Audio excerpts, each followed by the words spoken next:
Okay. Hello, everyone.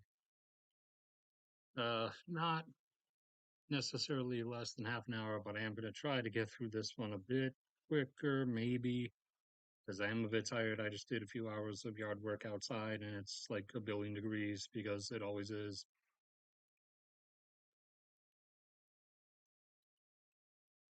So while we wait for people to show up for just a little bit, I will mention the weirdness that's happening down here. So over the last few days, a bunch of people from Morocco have just been hopping over the border fence in this tiny little exclave of Spain that Spain still owns, and they've been hopping over there and loitering and like existing and slowly filling up space. And so no one's really sure at the moment whether this is like something a bunch of people just like came up with in a Discord chat to do on their own, or if this is some really weird ploy by the Moroccan government to try to get Spain to give up the little peninsula by having a bunch of loiterers and skateboard hoodlums like come in and fill up the streets or whatever. Supposedly there's about 50,000 as of the last count. So still uncertain whether that's an actual organized thing on Morocco's part or whether that's a bunch of people who just all decided to do that on their own, like the whole Million Man March on Area 51 thing back in 2019. That ended up not actually happening, but that part's beside the point. So does I think Spain still owns that little thing too, but I'm not sure. It's a thing that's happening one way or another, so gonna wait a few days, see what exactly comes out from it.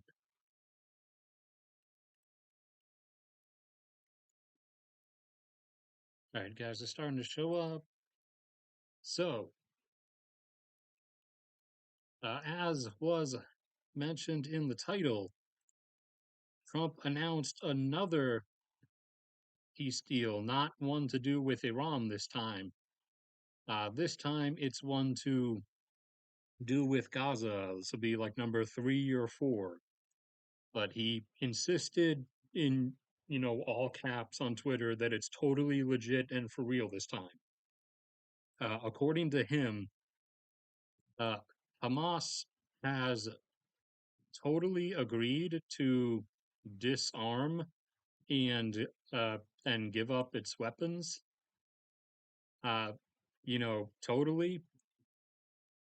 And Israel has agreed to leave Gaza and not annex it and not occupy it anymore.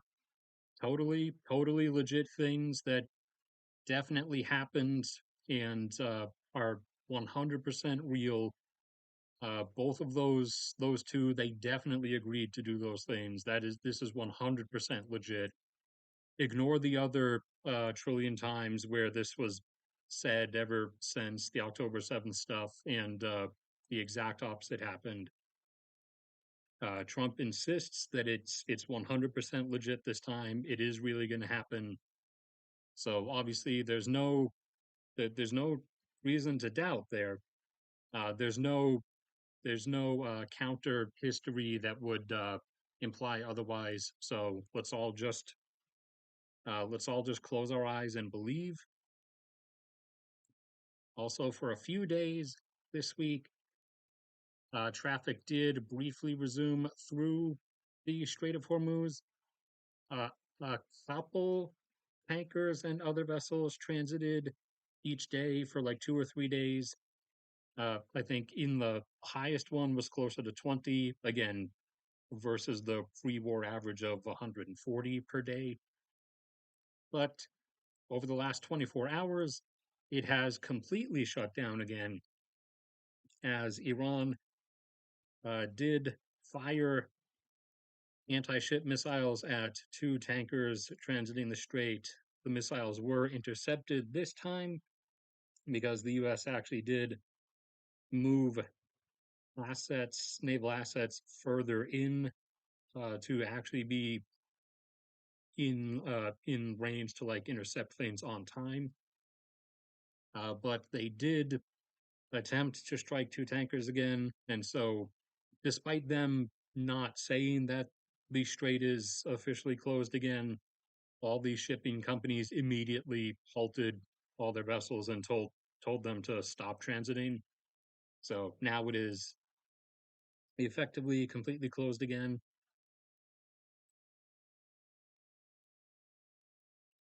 And again, traffic had been flowing lightly despite the fact that the US and Iran had resumed fighting for most of the week.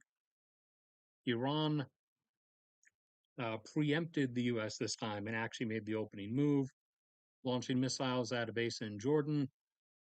They were intercepted this time, and Iran went a little bit outside of their usually intelligent like strategy of operations and started making like really Baghdad Bob-esque claims about like a million billion F-35s were destroyed, which is kind of dumb because there weren't.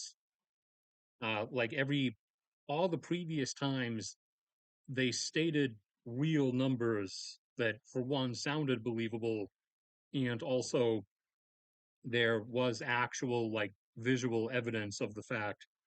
But this time they went a bit overboard with it, and there's no actual evidence of anything.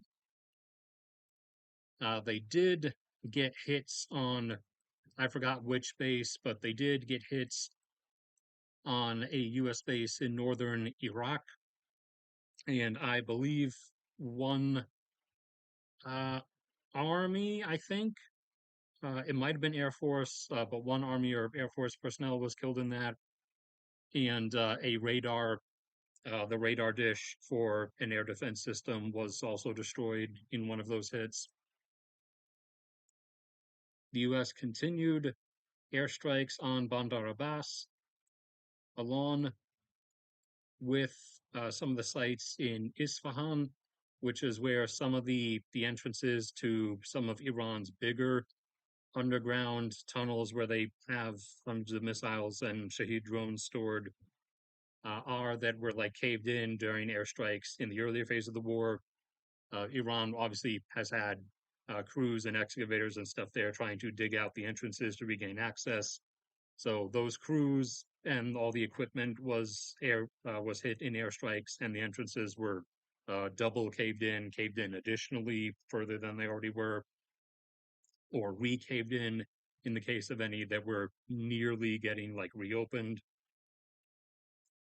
And also a few IRGC leadership, not like the top, but some lower generals and a few colonels were killed in some airstrikes in Tehran.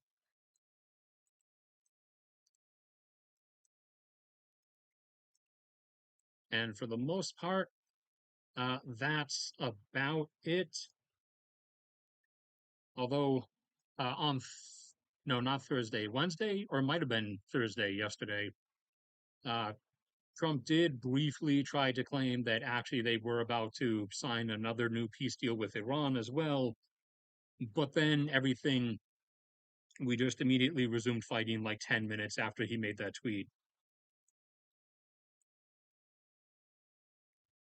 But the latest supposed peace deal, the one he announced in all caps and everything, is actually about Gaza this time again, switching attention back to that. Uh, Again, for anybody who missed it, like a few minutes ago, totally legit. This time, for the millionth time, according to him, Hamas has agreed to give up all its weapons and disband itself, and Israel has agreed to leave Gaza and not annex Gaza and never attack Gaza again. Both things that are Absolutely 500,000% totally going to happen. So just trust his promise, take his word for it. It's completely legit. It's for reals this time, just like it was for real last time, and just like it was for real the time before that.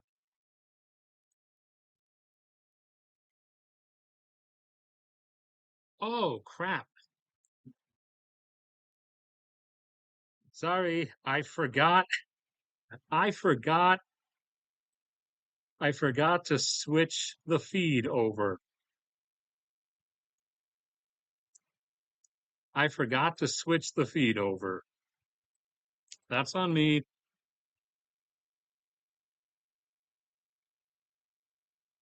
That's on me. Yep, I forgot to switch the feed over. I forgot that part.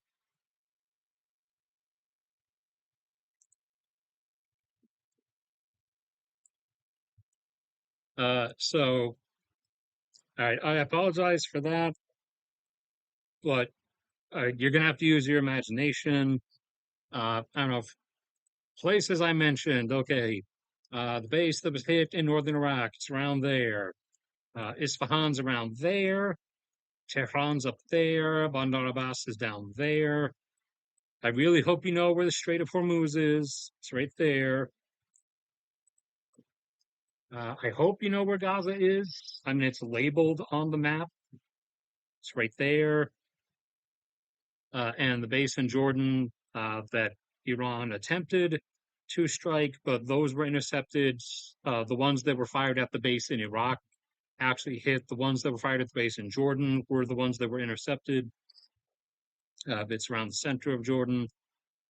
And that little exclave of Spain, where all the like 50,000 million Arab skateboarder bros all like hopped the border fence, is right here. There's also another one further to the east. I thought that one was the only one that Spain still had, but apparently there is another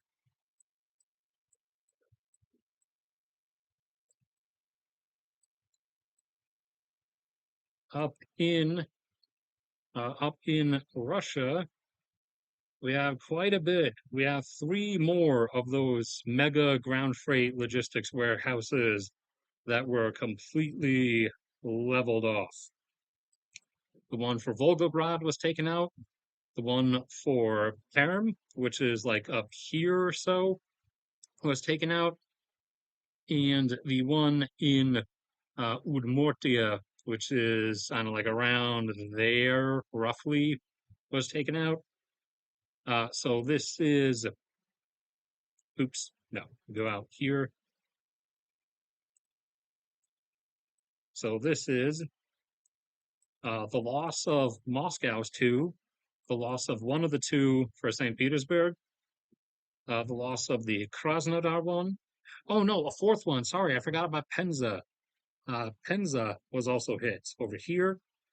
The loss of the Volgograd one, the loss of the Perm one, which is like around there, I think, maybe. Oh no, sorry, Perm is way, way out there. So Perm was also hit. I accidentally just deleted everything. Uh, and Udmurtia, as well as the Volgograd oil refinery, was hit again. One of the units that survived the major attack last time was hit.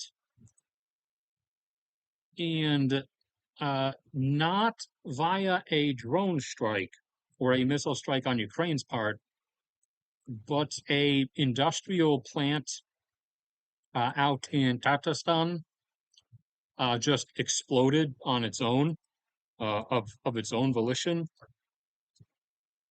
You can see the wannabe hydrogen bomb blast out there. That was not a drone strike or a missile strike. That one was just it felt like blowing up, so it blew up. And quite a bit of it is gone. You can kind of see there off on the right that only one like unit tower of however whatever processes there is like still alive. So cause of explosion unknown. and these are the massive smoke, billowing clouds that came over Volgograd after the warehouse and the refinery were both struck.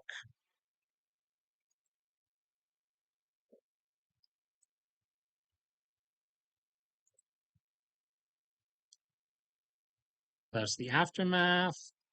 Oh yeah, epic mosquito hat Russian dude who did his little quick Telegram TikTok video where he was not with zero sarcasm, like no sarcasm or mockery in his voice.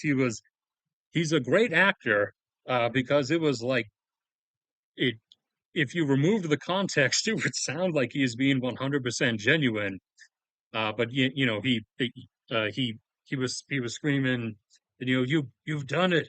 This is the way, Putin. Thank you. You saved Russia. While while pointing at and being against the backdrop of the entire sky being covered by refinery and burning warehouse smoke.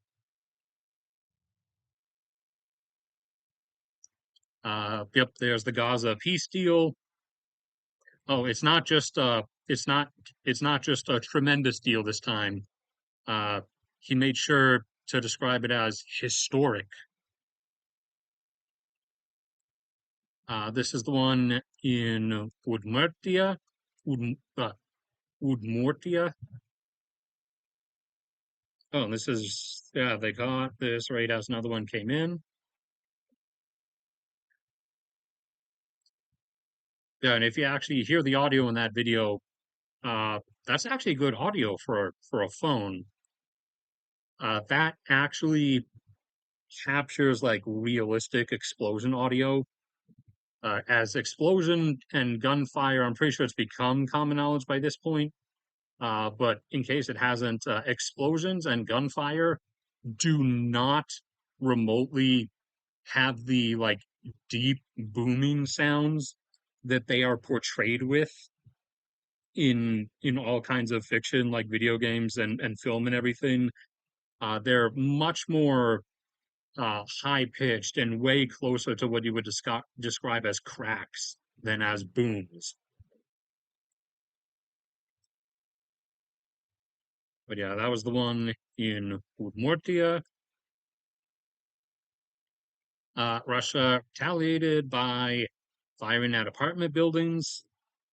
Again, despite the fact that they're able to hit these, obviously they could do meaningful damage if they actually felt like it.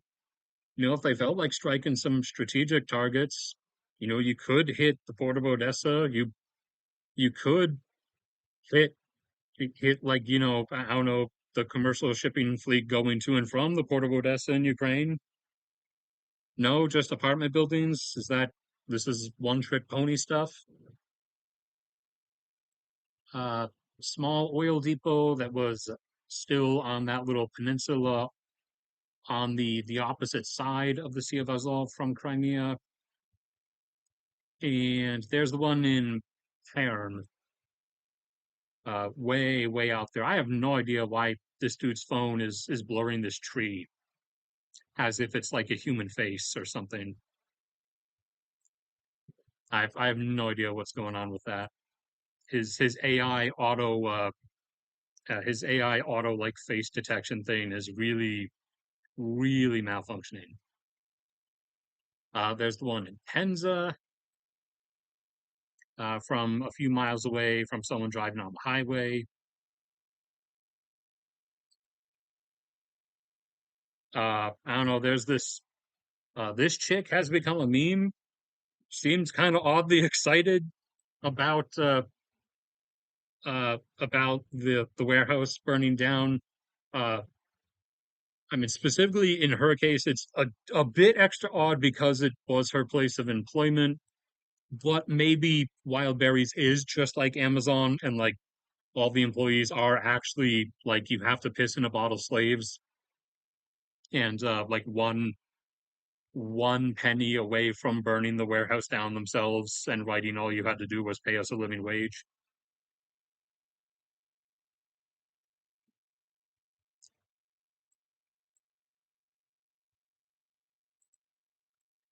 And oil uh, has kind of responded appropriately to the strait never really reopening and then now being completely closed again. A little bit, it's back up to $87 a barrel. I don't know if like getting down to 77 or 75, uh, or sorry, it only got down to 79 apparently. I don't know if that was actually low enough for them to where that was low enough to where they wanted to then restart everything like they did 2 weeks ago. But so far it's back up to 87.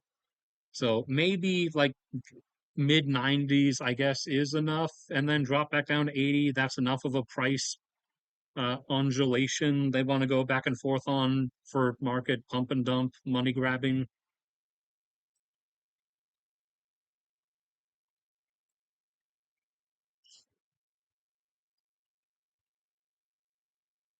Sorry about the visual stuff earlier. I know that obviously made the stuff cap out and everybody stopped showing up after that, but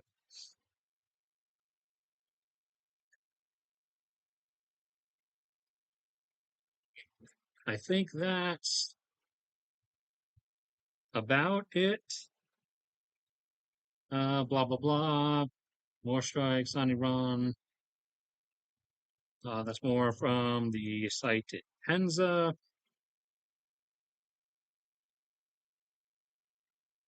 Everyone's trying to get Trump to stop, but no one's actually willing to make him stop, even though everyone's concerned about missile numbers.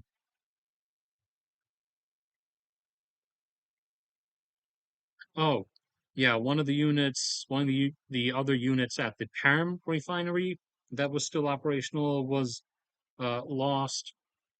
Not in a drone strike. This was another case of something just exploding of its own accord. Oh, dang, sorry, I forgot again. There was a fifth one. There was a fifth mega warehouse that was hit in Ryazan, which should be roughly around there or so. Dang, I forgot how prolific this week has been.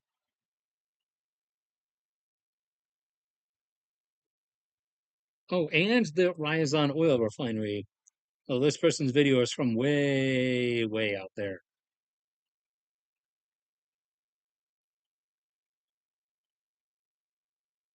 Beaver drones just freely roaming the Russian skies.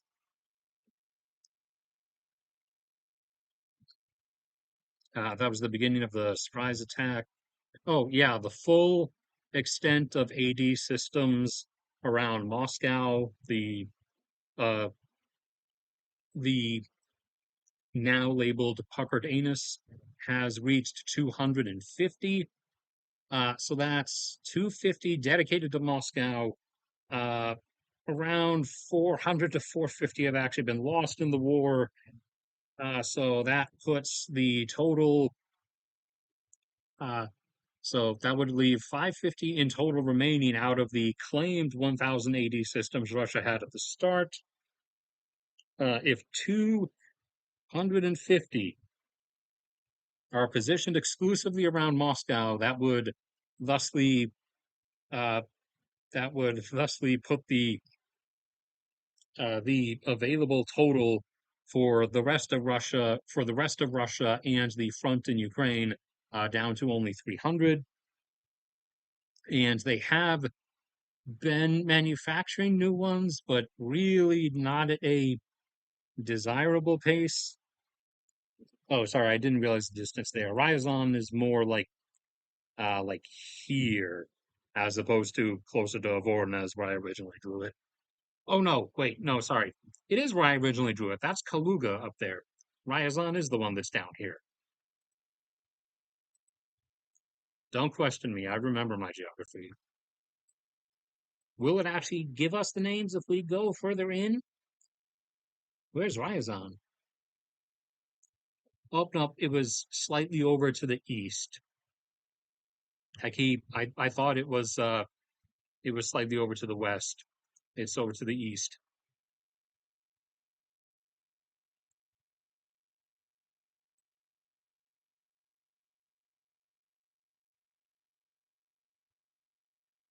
All right, if you just showed up, you can scroll back, although I do apologize. I forgot to actually switch over to the regular thing, to the actual visual at the start. So if exceedingly necessary for some people, redoing the first part really quick, blah, blah, blah. For a few days this week, traffic through the Strait of Hormuz resumes very lightly, like a few tankers a day. But then Iran fired some anti-ship missiles at two tankers early this morning. The missiles were intercepted by anti-air systems from a U.S. destroyer or anti-missile systems. So the ships were fine, but the fact that Iran fired missiles at two tankers caused the entire shipping industry to immediately tell all their vessels to stop transiting. So the strait is effectively 100% closed again. US and Iran traded strikes back and forth over the course of the whole week. Iran fired at US base in Jordan. The missiles were intercepted. Iran claimed that they all got through and they destroyed a million, billion, trillion F 35s. Unlike the times where they actually did destroy aircraft on the ground, the time where they destroyed like 10 Blackhawks, and the time before that where they destroyed like four in-air refueling tankers. Uh, those times there was very clear evidence of that, and this time there isn't. So that claim is sitting in the false pile for now. U.S. They struck and did hit a U.S. base in northern Iraq, where I believe one U.S. service member was killed, and they destroyed one of the impacts destroyed the radar dish system for one of the air defense units at that base. The U.S. continued bombing anti-ship locations in Bandar Abbas, bombing Isfahan, which is where in a ridge ravine valley between the mountain ranges. Around there is where a lot of the entrances to those huge underground tunnels where they store a lot of missiles are. Iran had the excavators and crews and everything out there trying to dig the entrances back out.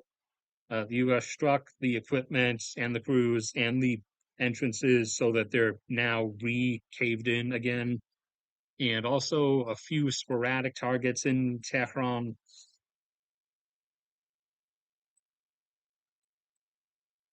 The Houthis and Saudi Arabia have not engaged with each other for most of this week, which is a bit surprising. And also, as the title says, Trump announced another mega peace deal, this time for Gaza, not for Iran. But according to him, he claims that Hamas has agreed to disband, to cease existing, and to give up all of its weapons. And Israel insists that it's going to leave Gaza and not annex it and not continue occupying it. So those are two things that are absolutely uh, totally going to happen. Those two definitely said that. They definitely agreed to that. There is no reason to doubt otherwise. I mean, Trump used all caps, so it definitely is true.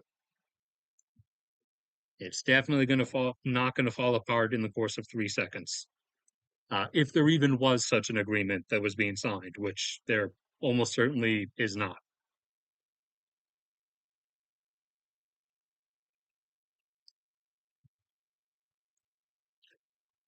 And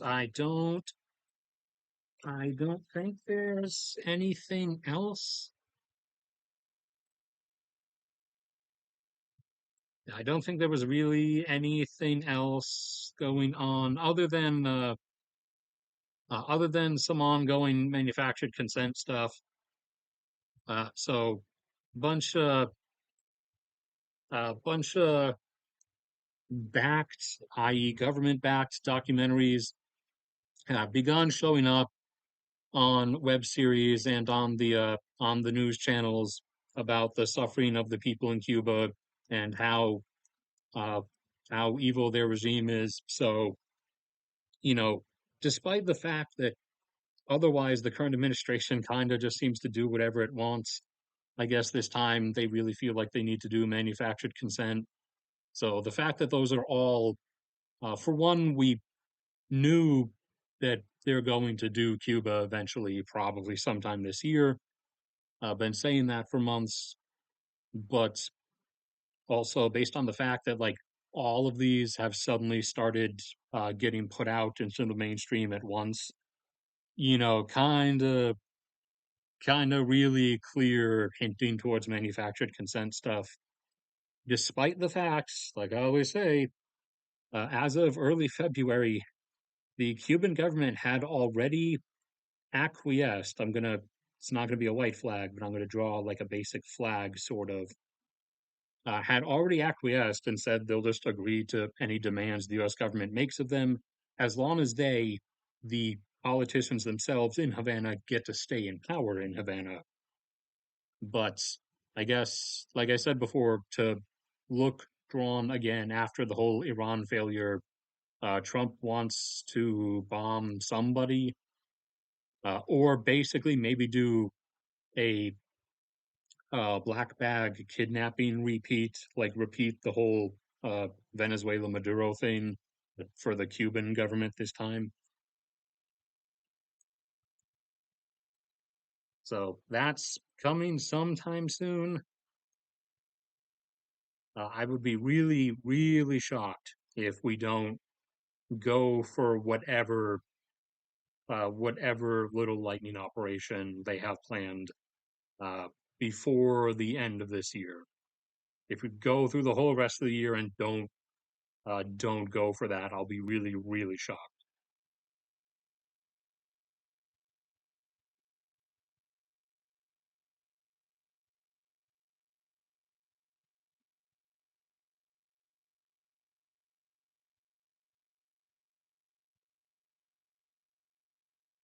But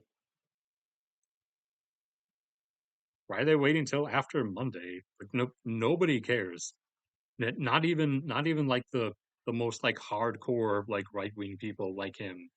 Actually, I'm pretty sure we passed a certain point where like uh I'm pretty sure we actually passed a certain point where like more right-leaning people in America actually started hating Mitch McConnell more than left-leaning people in America did, uh, because they started viewing him as correctly viewing him as effectively useless, as just a bag of skin that exists in Congress,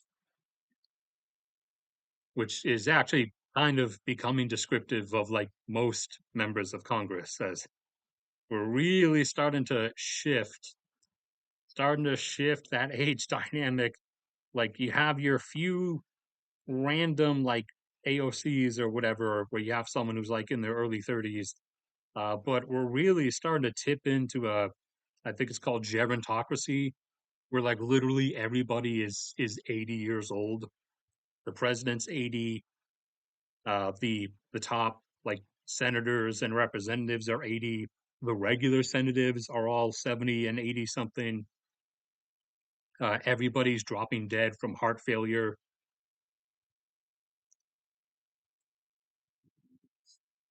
and no one's allowed to run younger candidates because the leadership of the two parties insists that people won't vote for the younger candidates because they themselves would not, because they're old, and so they just frame everything through the view of an ancient, decaying old person.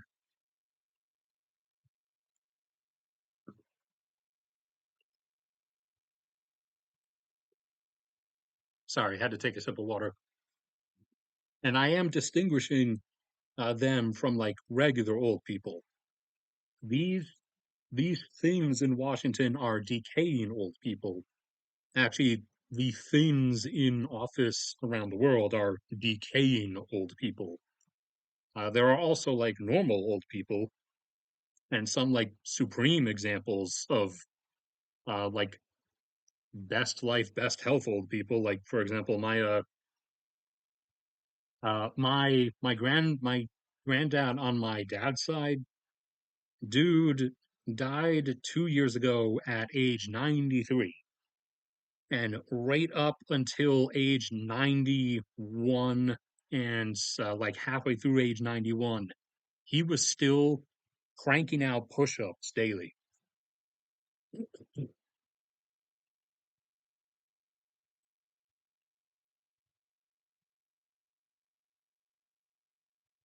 And he still, both him and my grandmother on my dad's side, still, they still had fully functioning brains and weren't just like wandering off stage somewhere. They weren't on stages to begin with. But great grandparents, great grandparents on my mother's side, same way.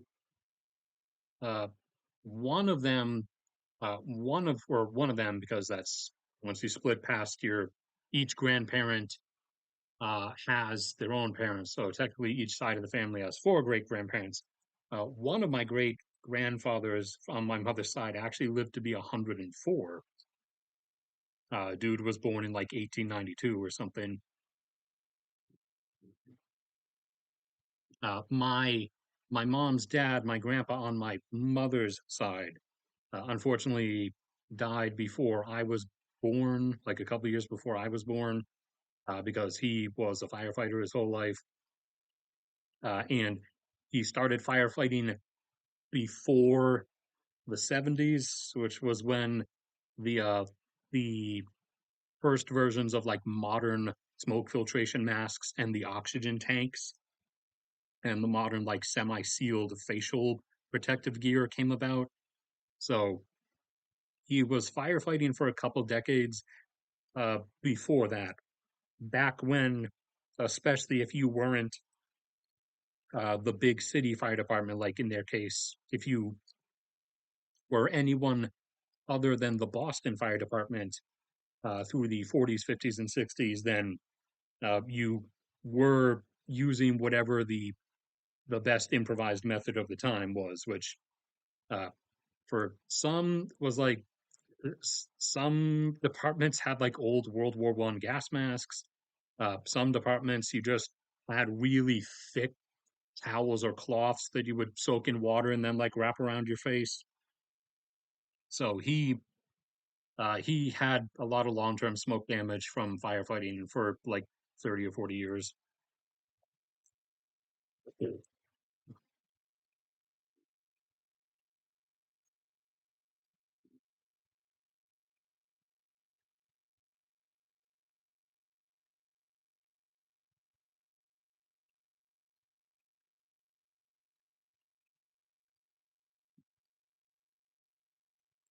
Uh, what is this opponents they don't like going to like be gone on Monday or something? Or are they gonna get him? Are they like gonna assassinate him over the weekend or something?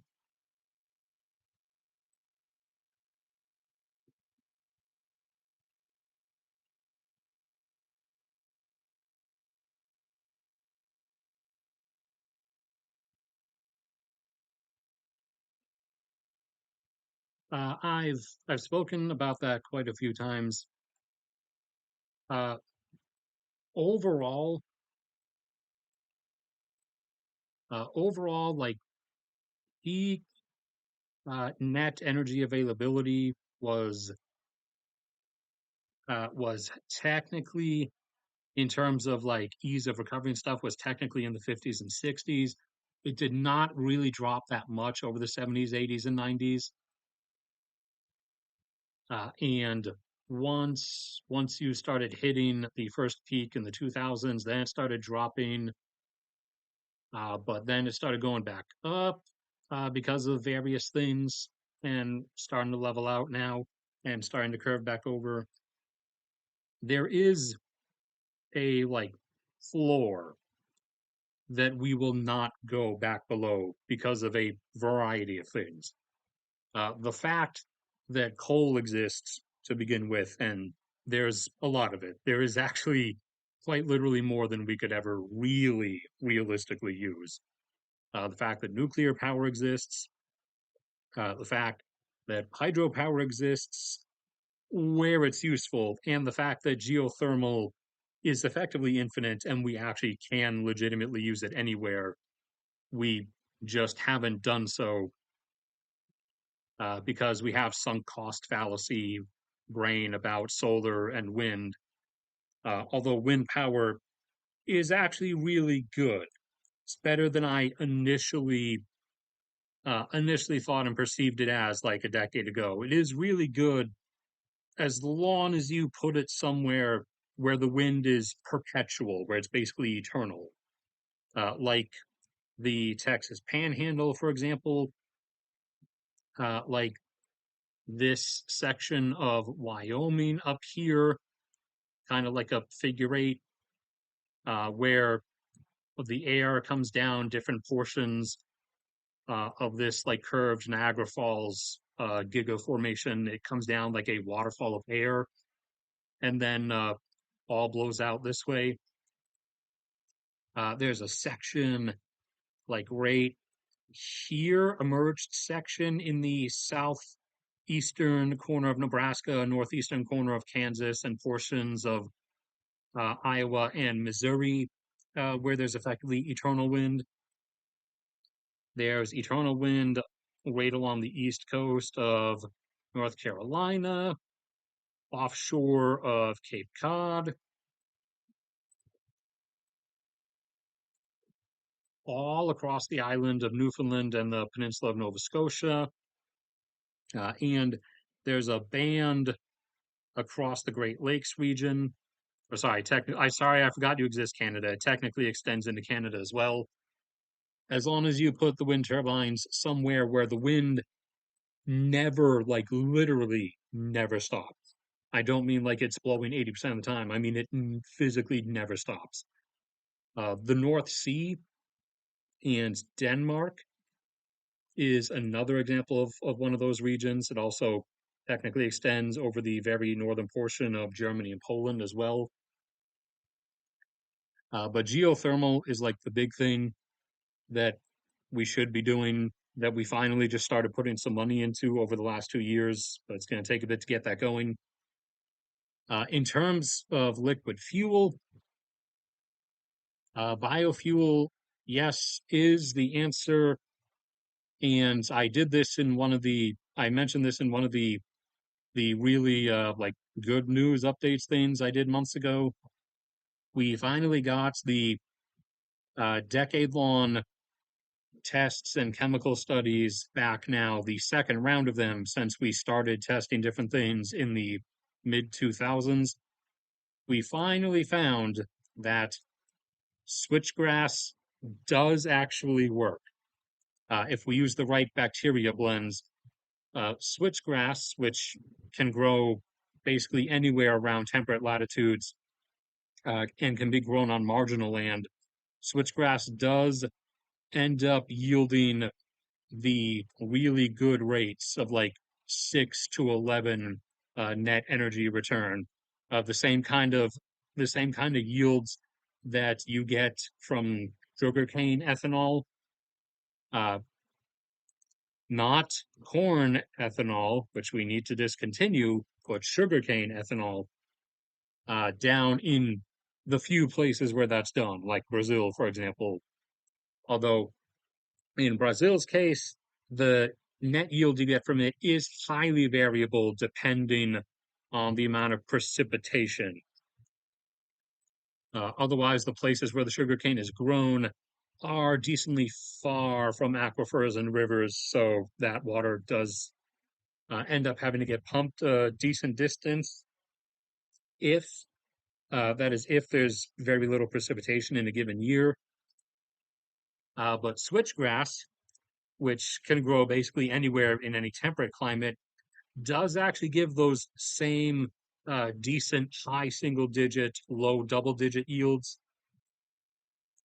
which is around the same return that you get if you are at a point civilizationally where you're down to only relying on things like tar sand, heavy oil, and extra heavy bitumen from formations like the Orinoco Belt.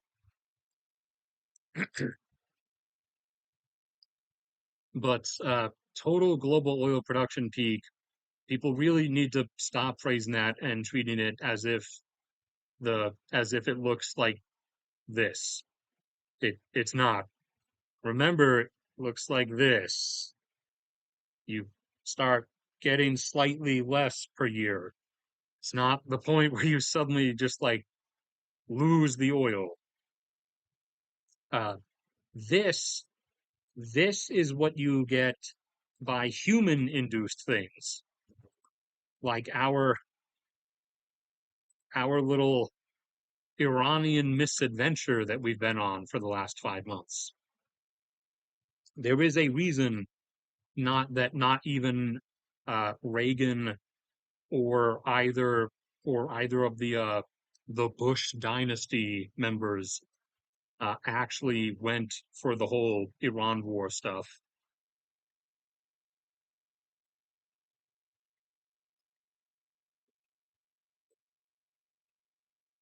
Plus, also, don't forget our total needs are not going to be as high as we thought for anywhere near as long as we thought because the degree to which globally now birth rates have precipitously dived, uh, our population is not going to be staying high for all that long, even if there were no human induced factors outside of that, like any wars or any supply disruption, famines, or anything.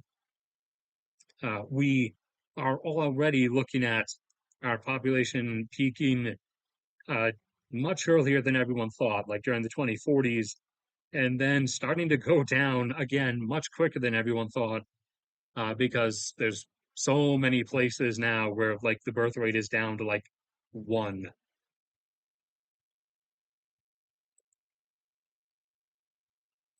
And we've been finding out in places like Somalia, for example, that places where the UN kind of just had to make assumptions for 30 years because uh, because there's no real means of like going in and like counting people, asking questions or anything because it was too dangerous. Same across like other places elsewhere, etc. So a lot of countries' birth rates that you thought were like way up at 6 or 7 and were just staying there because all the UN did was just keep printing that same number. When we actually become able to start going and looking at places that were under such assumptions, they're not way down at like one, but we have consistently found out that actually no. Once they started a bit later, but once they hit the early 2000s, all of them also actually started going down. And a lot of places we thought were like still up over 6 children per woman are actually like down at 4, or some of them are even down at 3. Kenya is actually under 3 at like 2.7, whereas for a while, uh, the UN just kept repeatedly printing them as being at 5. About a couple of years ago, we found out that as of 3 years ago, it's lower now, obviously, but as of 3 years ago, they were not anywhere remotely close to that. They were down at 2.7.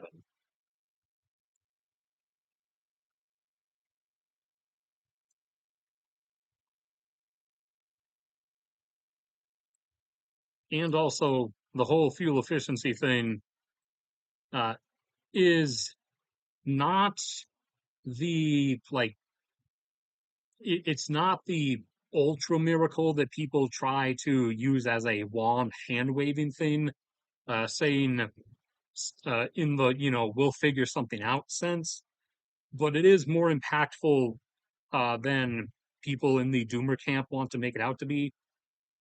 As remember, U.S. gasoline consumption was 10 million barrels per day 15 years ago. Because of the shift towards much greater fuel efficiency. And remember, this is including the fact that it was not mandated in the U.S. So it's only by the people who've chosen to do so. U.S. oil gasoline consumption has now declined from 10 to 9 million barrels per day over the last 15 years, despite the fact that the U.S. population has continued increasing, and there are 20 million more cars on the road in the US than there were 15 years ago. So, despite the number of cars, the total number of cars increasing, our gasoline use has actually decreased by 10% over that same time period because most of those 20 new cars, some are EVs, but most were just newer, more fuel efficient cars. And outside of that 20 million, among the other 250 plus million below that, a lot of those were replaced and overturned with newer, better ones. Uh, some of the best examples right now are obviously the latest Prius, the 2024 Prius, gets just short of 60 miles per gallon. That's about where it caps out. That's about the most you can get from a regular sized car. Now, if you switch that out to like one of those two-seater things and did all the same stuff to it, also made it out of like uh, cereal box paperboard and all the other uh, college uh, college competition like experiment stuff, and you start getting into triple digits. But for an actual regular car of regular size and weight, driving normally, again, without these like, you know, news article weird things that post stuff about this dude who was able to get like a quadrillion miles a gallon on this trip, uh, omitting the fact that he had like literal teams from this like this record breaking organization or whatever, constantly like doing weather tracks for him so that he was only driving and like arranging things so to make sure he only drove downhill and with 30 mile per hour winds behind him at his back, and always had a guy driving in front of him he could so that he could whatever that's called when you drive just close enough behind someone so that you're in the wake of their drag so that you get like next to no air resistance. For a normal car being driven normally by a actual person, it caps out at about 60. That's about as far as you can push. The Prius, the 2024 Prius, gets 60. The older Priuses are still awesome. If you want one of those, the 2018 one gets 55. The Hyundai Ioniq, the hybrid version specifically, because there's a non-hybrid version, but the hybrid version specifically is the one other one that also gets 60. But there are quite a lot now that will get you around 50 or so. And even my dad's current Kia, I think it's Kia Optima, or no, a Kia Forte. It's it's the non-hybrid version. It's not a hybrid, but it's still as a non-hybrid regular sized car, it still gets 41 mpg. So previously, back in say like the 2000s, a car of that sort would get you like in the upper 20s with no hybridization. Not that hybridization was really a thing until the later 2000s. But now, using my dad's Kia Ford, for example, uh, even that a non the not even the non-hybrid version of it gets over 40. So that's the reason why, despite increasing the number of cars in the US over the last 15 years, our gasoline demand has still, over that same time, declined to now actually under 9 million barrels per day.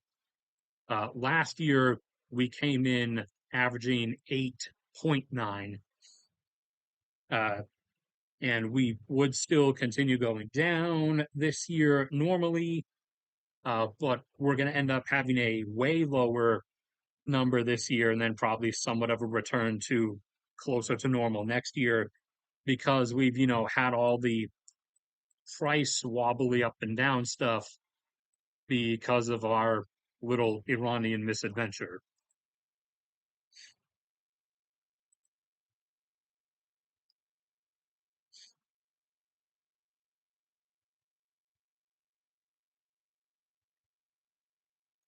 Yes and no for the issue of transporting it.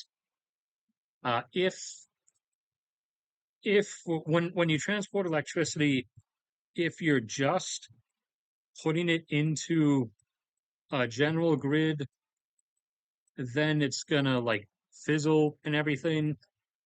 But also remember, it's going to get used along the way by whatever devices and anything is is or are on in the surrounding towns and cities. But if you specifically build like a direct line, like I don't know if you, or since no one lives out here, they probably do, for all I know, have direct lines down to like Houston and Dallas and stuff. If you build a direct connect line, high voltage DC lines or whatever they're called, that do not do anything else. They're not run through anything else. They just go from the collective generation to an endpoint destination where they then are fed into a grid. Then, no. In that case, you do not really lose that much. I think in that case, again, if it's a direct line running on, I'm pretty sure DC. If it's a direct line, not connected to anything else other than the the collective point where all the source generation comes together, and then the end point where it then gets diffused into this power grid down here, for example, if it's just running like that and not touching anything else, then it becomes much better. It switches from like a loss rate of like 7% for every 300 miles or every 200 miles down to a loss rate of around like 3 to 4% for every 1,000 miles. But doing something like that is like it's not really a mega project. It does not take that much effort and that much time. But it is something that takes a little effort, as in you have to, as a government, you do have to sign a piece of paper and actually do it, which is why in the US, at least, we hardly ever do it, because it would be efficient and smart to do so. And doing such things that are intelligent, is really, we've become allergic to that, basically.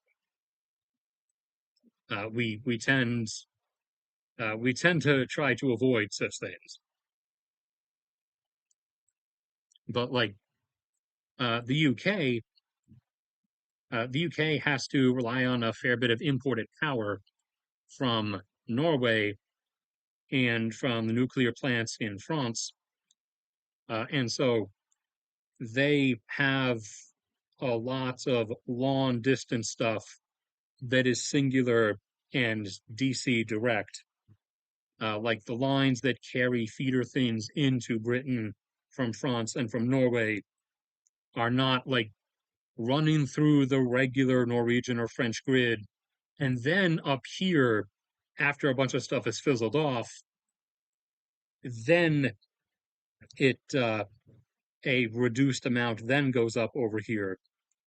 There is like dedicated long range stuff, and they'll like organize and flip like massive grid switches to like flip or like say these couple of reactors here while we're dialing up the steam load or some power at some others over here.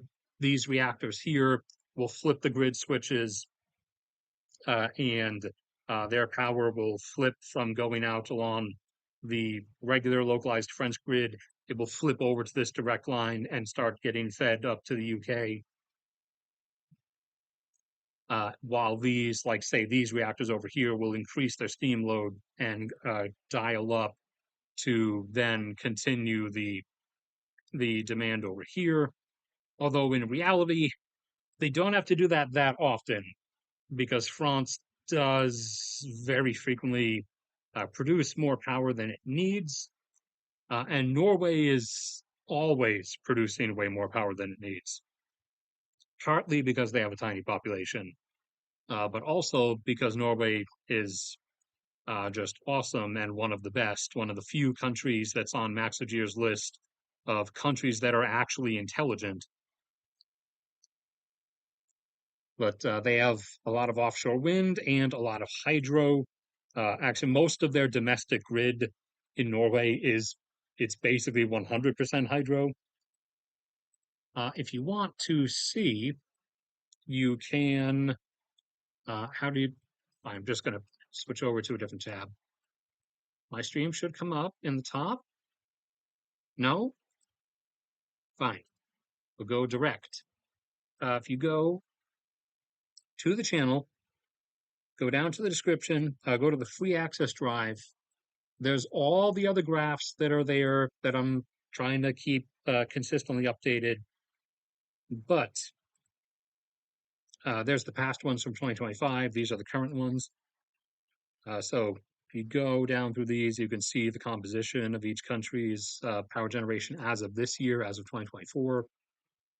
Yeah, so Norway is like 90% hydropower, and then they use some of their offshore wind, but most of their offshore wind power is actually just being fed over to the UK as like a little life support line, because the UK, like as much as it's an annoying joke, it's kind of a dead country.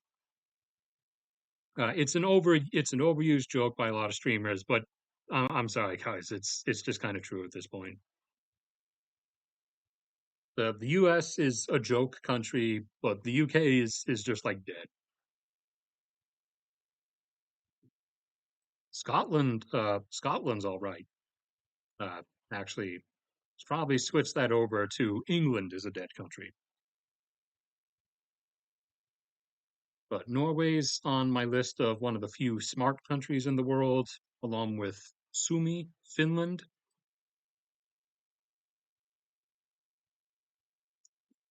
And one of that's technically a new reveal. The only Norway was the first one I revealed. The only other one I'd revealed up to this point who's intelligent is Japan, which should hopefully have been one of the obvious ones. But so three members of the this country is actually relatively intelligent list that have now been revealed are Norway, Finland, and Japan. All right, and that is way over time. So I'm going to cut this off here. Unless anything else comes up from anybody in chat.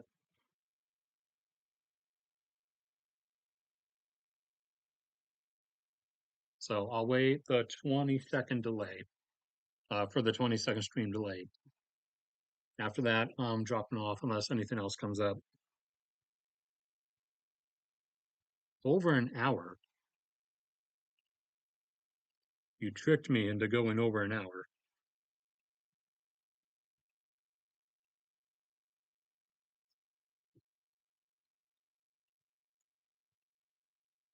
All right, I don't see anything else, so that's going to be where it ends this time.